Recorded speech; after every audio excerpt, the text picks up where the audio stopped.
রাঙ্গাবালিতে ভোক্তা অধিকার সংরক্ষণ আইন ২০০৯ অবহিতকরণ ও বাস্তবায়ন বিষয়ক সেমিনার অনুষ্ঠিত হয়েছে। পটুয়াখালীর রাঙ্গাবালি উপজেলায় ভোক্তা অধিকার সংরক্ষণ আইন ২০০৯ অবহিতকরণ ও বাস্তবায়ন বিষয়ক সেমিনার অনুষ্ঠিত হয়েছে। বৃহস্পতিবার সকাল ১০টার সময় উপজেলা পরিষদ হল রুমে উপজেলা প্রশাসনের আয়োজনে ভোক্তা অধিকার সংরক্ষণ আইন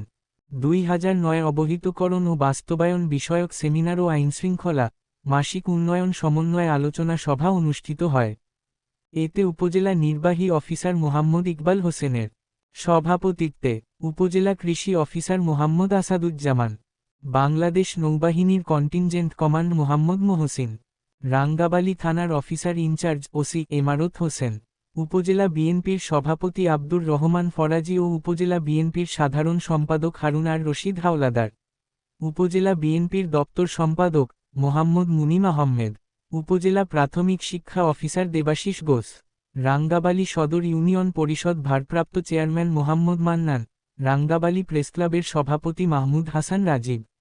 রাঙ্গাবালি উপজেলা গণধিকার পরিষদের সাধারণ সম্পাদক আক্তারুজ্জামান